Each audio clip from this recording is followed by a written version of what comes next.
To your, let's say, chivalrous side, I'll be home all day tomorrow. 19 Montclair Drive, Lakeside Heights. Signed, Barbara Eversole. Barbara Eversole? What do you know? What do you know? Barbara Lawson Eversole. All right, so she has a maiden name. Hey, you know, I flunked medieval history in college because of this gal. You mean she wouldn't let you copy from her paper? Nothing as intimate as that, Angel. You see, she was in a musical comedy, and had stayed in town for 6 weeks. Uh-huh. Matinees Tuesday and Thursday, 2:30. Same time as my class in medieval history. Yeah, I know. You had a conflict. On my history exam, they asked me who sank the Spanish Armada, and the only name I could think of was Barbara Lawson, the most beautiful girl in the world, to quote the posters. And I thought you worked your way through college. Yeah, except on those Tuesdays and Thursdays. Brooksy, we're going to drop in on Barbara Eversole, if just for Auld Lang Syne.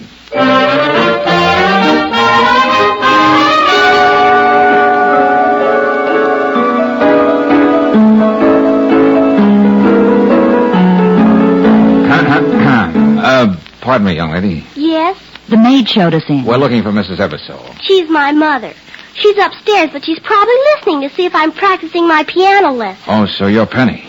You know something? What's that, dear? I could play like this.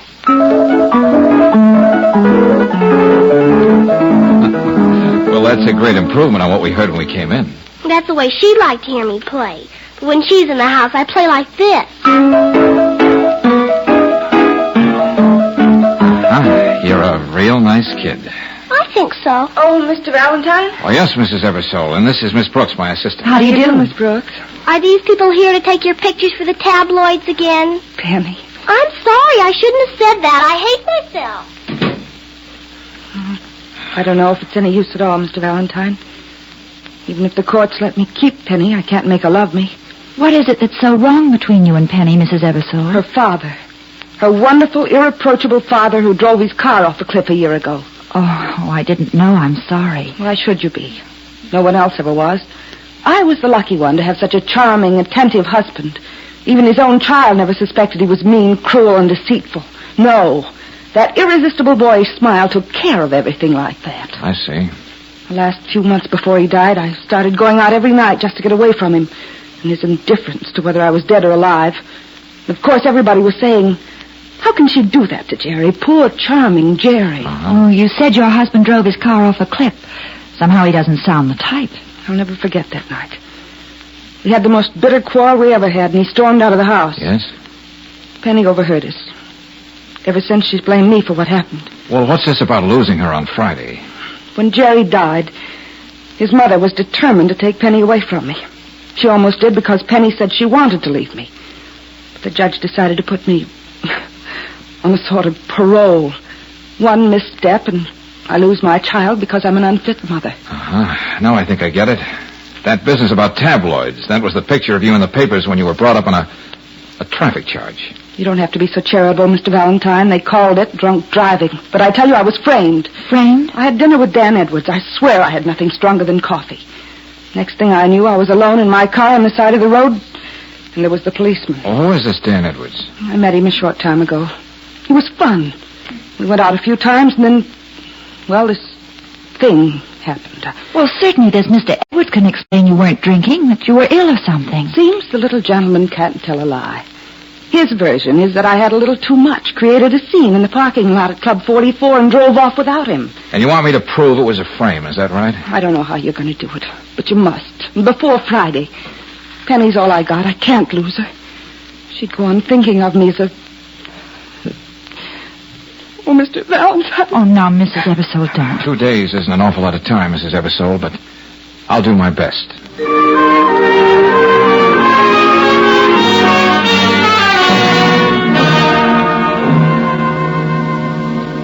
I won't be hypocritical, Mr. Valentine, Miss Brooks.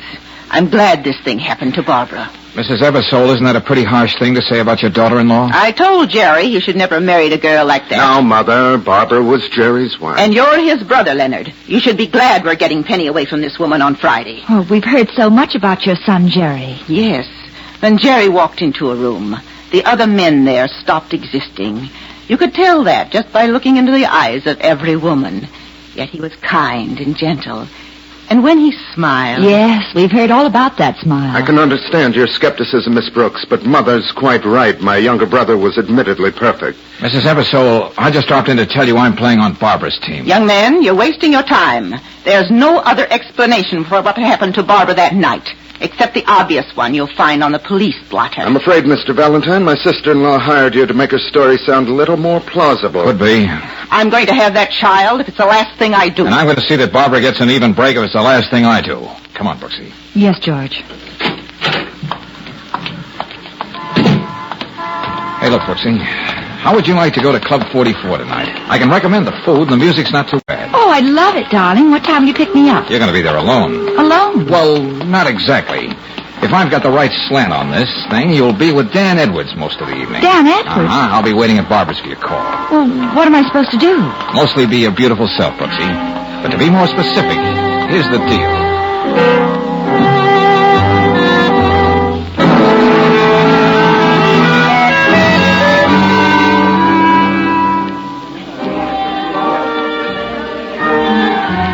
I declare, Mr. Edwards, I'm just dreadful. I mean, being here alone in a nightclub in a big city with a strange man. Not a strange man, Claire.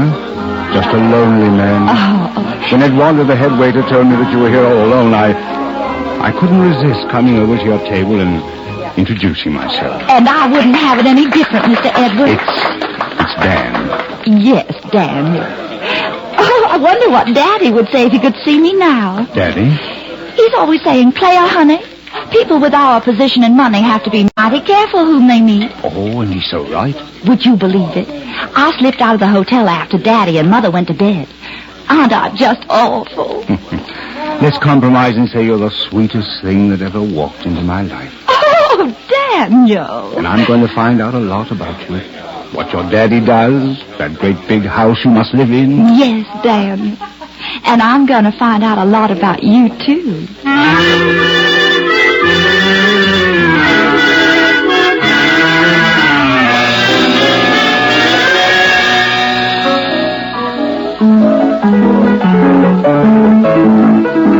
Not just practicing tonight, eh, Penny? Oh, Mr. Valentine. Anyway, she can't hear me. She's in her room, and the door's closed. Penny, you love to play the piano, don't you? Yes, when I'm alone. Well, tell me something, Pieface. Who started you taking piano lessons? She did, and made me practice every day, whether I wanted to or not. And now you love to play, but not when she can hear it. Now, that's kind of cockeyed, isn't it, kid? Well, I don't have to talk to you. I'm going up to bed. Where's my book? Oh, that's it? Yes, let me have it. Yearbook, Denfield College, 1933. Yes, my father's picture is in there. I'll show you what they say about him. Here, doesn't he have a wonderful smile?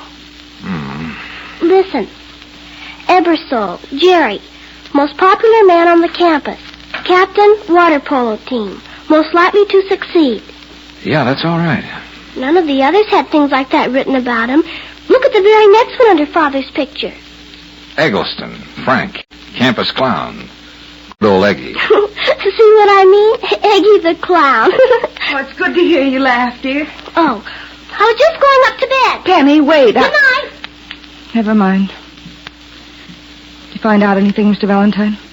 No, but I did want to know a little more about this Dan Edwards. Well, he introduced himself and said he was a friend of Jerry's at Denfield College. Yeah? He told me about the time just before he and Jerry were supposed to graduate. Jerry stole the clapper out of the chapel bell. Oh, Leonard had to square things with the dean and make sure his mother never found out. I see. Mr. Valentine, there was nothing wrong with my going out with Dan. For a year, I kept myself cooped up in this house, trying to be the perfect mother. Always remembering Judge Blanchard saying, "One misstep, Mrs. Ebersole, and Penny goes to her grandmother." And having dinner with Dan once in a while sort of helped take the pressure off. That's right. I can't think of any reason Dan would lie about what happened that night. But what'd you find out about him? Not much, Mrs. Ebersole, not much. But I have an idea that even at this distance, I'm learning more and more about Dan Edwards every minute.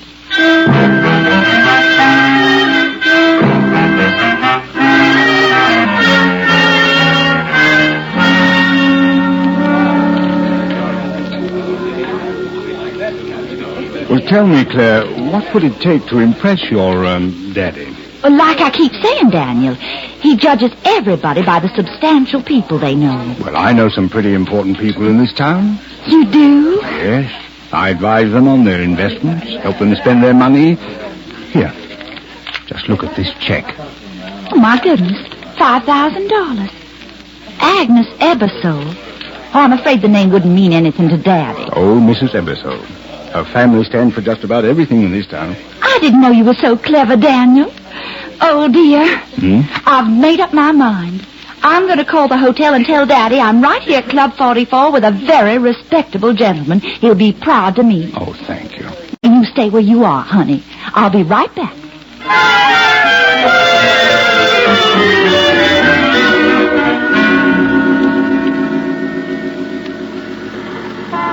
I got here as soon as I could, Brooksy. Edwards inside? Yes, Daddy. And I just bet Mr. Dan is getting awful fidgety in there. All right. Are you sure about that check? Yeah, I saw the signature. Agnes Ebersole. Oh, good. That's a break I didn't even hope for. Now go on back inside. Well, what are you going to do, George? Oh, that's the surprise, Angel. The question is, who is it going to surprise most? Dan Edwards, Mrs. Ebersole, or Barbara?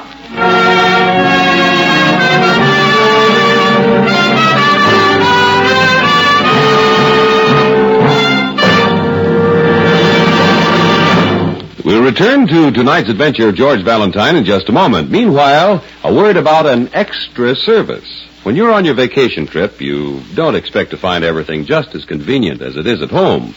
But when you stop at independent Chevron gas stations and standard stations, you can be sure all along your trip of restrooms that are spick and span.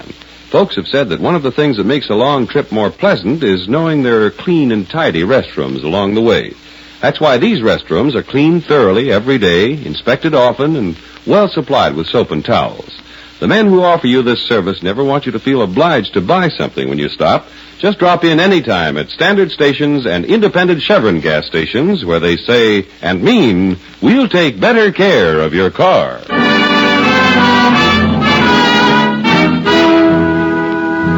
And now back to tonight's adventure of George Valentine. Under what circumstances would you say a mother deserves to lose custody of her child? Well, Barbara Ebersole, ex-chorus girl, is almost certain to be declared an unfit mother, unless George proves that Barbara's recent front-page escapade was a frame-up. At Club 44 now, George makes his way toward the table where Claire is sitting with Dan Edwards, the man who seems to be the key to the whole problem. Hello, beautiful. I beg your pardon. Oh, now don't say you don't know me just because it happens to be true. Now, wait a minute, friend. Friend? Okay, prove it. Introduce me to the lady. Just you paying no heed, Daniel, honey. A belle from Brooklyn. Mind if I sit down? Look, we don't know you, mister. Now, on your way. Please, Daniel, not here. What would Daddy say if he found out I was involved in a fuss? Why, the lady's absolutely right, sir. But I'll be glad to give you satisfaction out in the alley. Okay, smart guy, come on. Don't you hurt him too much now, Daniel, honey. Don't you think you'd better give me the name of your nearest of kin so I can notify him? Okay, brother, how do we begin? You want to knock the chip off my shoulder, or do I just poke you in the nose? Stop the kid stuff. I've got a proposition to make. Now, what are you talking about? I'm working up a business deal with a young lady in there. I've got to impress her. Now, what do you say you take this $10 and have yourself a time somewhere else? The whole thing. Oh, come on, boy. Let's play rough. You're a big, husky lad. Let's see if you can take care of yourself. Okay, I gave you your chance. Now. Oh, what an opening. Hey, what do I have to do to make you sit down? That'll teach you to not to go around waving checks in front of young ladies. Now, where is it? Here we are. $5,000. Mrs. Agnes Ebersole, paid to Dan Edwards. Well, I wonder how she's going to explain this little payment.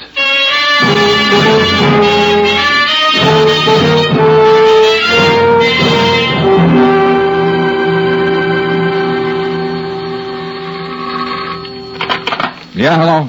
George, what happened to you? I've been calling your apartment for an hour. I know, Angel. Just came in. I went out to see old Mrs. Eversole. Oh, then you got the check. What did she say? Nothing, because she wouldn't see me. Oh. But maybe it's just as well. She can explain it to the judge tomorrow. So see you in the office nice and early. Oh, and Brooksy. Yeah? Just wanted to say you did a smooth job with Edwards. Thanks. Oh, it wasn't nothing, honey. Good night, sugar child.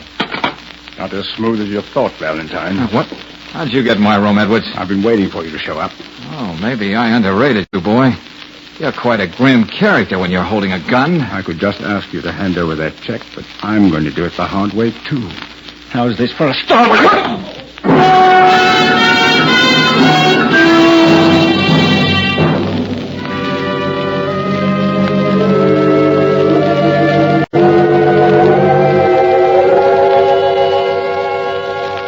George, you said nice and early in the office this morning, and I... George! Now, no comments on my appearance, Brooksy. Let's just say I overslept with somebody's help. But... The important thing is I don't have that check anymore. Huh? Hey, wait a minute. Hello, Valentine. Yeah, Barbara? What's that? Oh, when'd you miss her? Well, look, getting hysterical isn't going to help. Penny? Just a minute, Brooksy. Yeah, I have an idea where to find her. So stay where you are. I'll get in touch with you.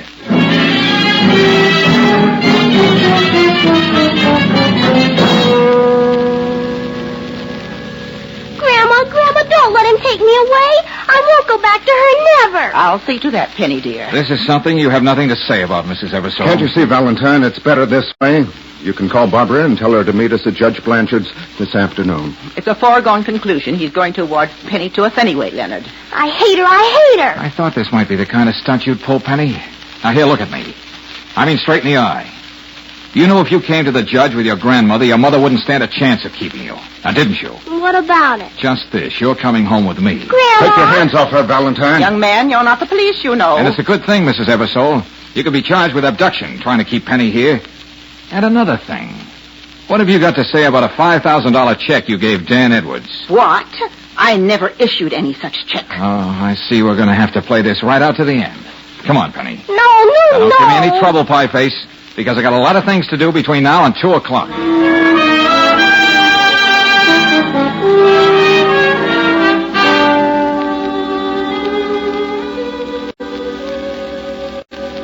Dean Bronson, young Jerry Eversole was quite a big man here at Denfield College, wasn't he? Well, Mr. Valentine, he had one of those rare personalities that ingratiated him to everyone he met. Yeah, I know, that charming smile. That's right. Wouldn't you say that the way he died, suicide, was way out of character? Well, since you say this information is important to his wife, the whole Eversole family... You can take my word for that, Dean. I guess it's my duty to tell you there was a regrettable weak streak in Jerry's character. Oh, what do you mean? He forged quite a sizable check against the student body funds in his junior year. Uh-huh. Of course, his mother made good, and, well, we hushed it up. You know, the family endowed the Eversole Library here at Denfield. Yeah, thank you, Dean Bronson. You've been a great help. A great help.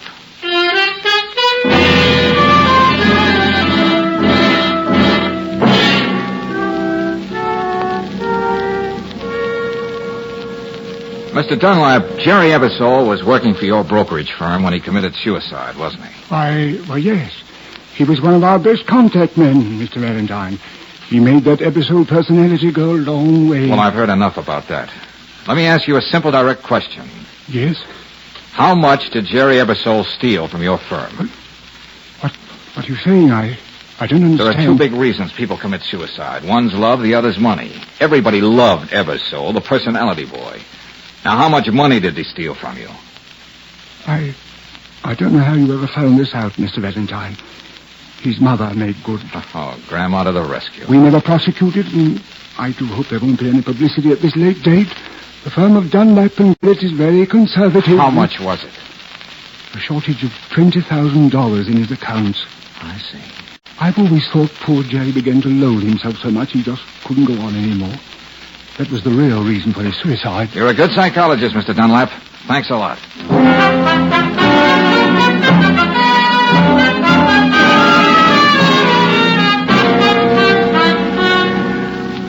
Brooksy, I've made up my mind. I'm going to tell both Barbara and the kid the truth about Eversole. Where are they? Upstairs, getting ready to leave for Judge Blanchard. Oh, that's right. We don't have much time. George, we usually see eye to eye about things. But I think you're wrong this time. Penny's a sensitive, unpredictable child. You don't know what a thing like this might do to her. Well, it may just jar her enough to realize what she owes her mother. Or it may have the very opposite effect. All right, so it's taking a chance, okay. But look, Brooksy, Peggy is young, with a whole life ahead of her to get over any kind of shock. What does Barbara have left if they take a daughter away from her? Well... Oh, no, Brooksy. I'm going to tell them both what the score is before we meet the judge. And I'll need your help, just the way we worked it out.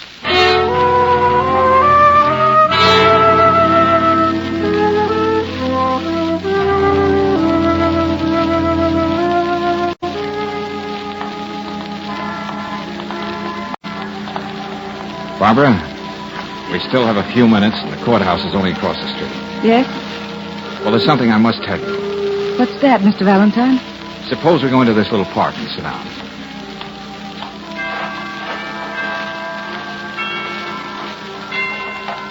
Penny wouldn't even walk down here with me. She insisted on walking with Miss Brooks a half a block behind us. What chance do I have? Let's wait and see, huh? Those chimes from the tower, they're beautiful, aren't they? Yes. What did you want to say, Mr. Valentine? I'd like to see the judge and get this over with. Please, Barbara. Those chimes. They make me feel like praying, and it's been such a long time since I've prayed. But there's only one thing I want, and... What I've got to say can wait, Barbara. Why don't we both just sit here and listen to the chimes for a while? Dear Lord, if I can't have Penny, let her be happy wherever she is. And if the only thing that will really make her happy is to forget that I was ever her mother, let it be that way, too. Amen. Barbara, this is what I wanted to tell you. I found out today why Jerry killed himself. What? He stole $20,000 from Dunlap and Garrett. Oh, no. That's the truth. And his mother covered for him, just as she did every other time he got into trouble. I don't believe it. You're lying, both of you. Penny, what's she doing here? I didn't know she... I'll never believe that about my father, never. Please, Penny, wait. Oh, Mr. Valentine. I'm sorry. I thought if Claire brought Penny here... Well, whatever slight chance I had is gone. But it doesn't matter. Judge Blanchard's already made up his mind. Let's go and get the formalities over with.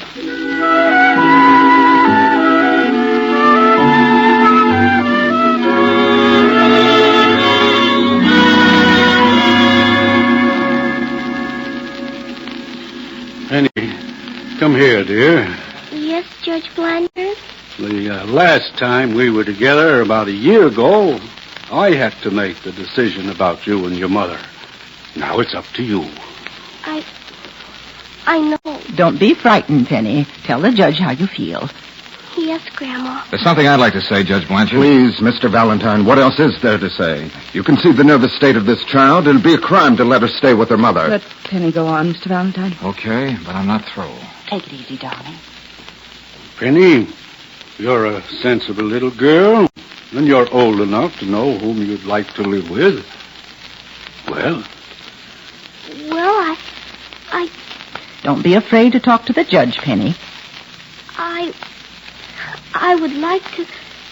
Go on. I want to go home and live with my mother. Oh, Mother. Penny, my baby. I heard what you said when you were over there in the park. That it would be better if I forgot all about you. If it would make me happy. Oh, now, hush, darling. That doesn't matter now. I kept thinking about it, and somehow I know what Mr. Valentine said about Father is true. Oh, Mother. Mother. It's been a whole year since you called me that. Judge Blanchard, I don't know what came over Penny, but certainly we can't forgive this woman's scandalous behavior. Don't you dare talk about my mother that way. Penny, what are you saying? Couldn't we go home now? Together, Mommy? Judge? I think you can decide the way your heart's telling you to, Judge Blanchard. And if we can have a few minutes alone, I think we'll even be able to satisfy the law.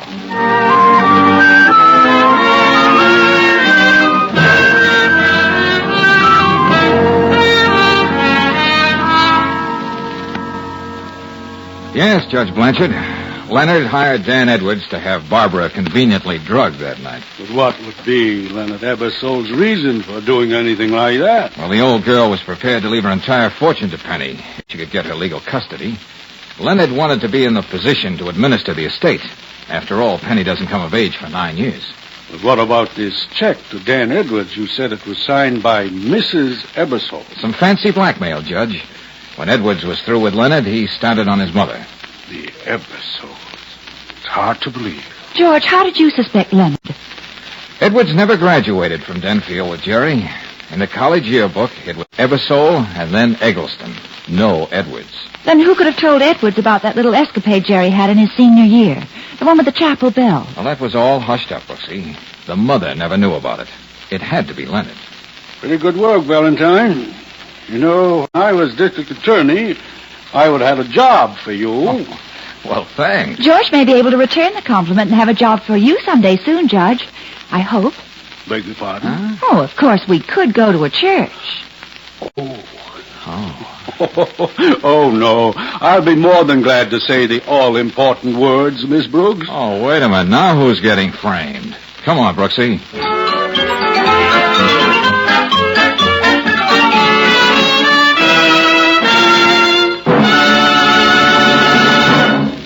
I'd be willing to bet there's not one car owner in 1,000 who could lubricate his car thoroughly.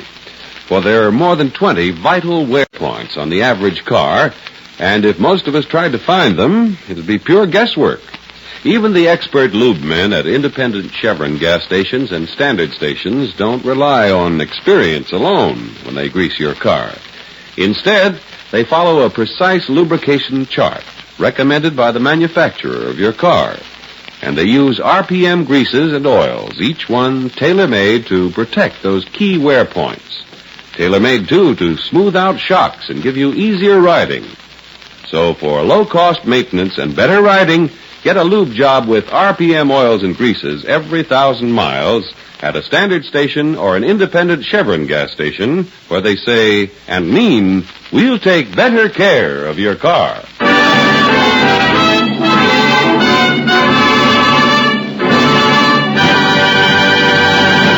Next week, when you tune our way for another adventure of George Valentine, you'll hear... George, the door isn't locked. Yeah, wait a minute, Angel. Put the light on. George! Well, they couldn't have done a better job in this room if they'd used a bulldozer. Mr. Karofsky! Mr. Karofsky! Hey, don't be naive, Brooksy. They didn't make rubble out of this place just for exercise.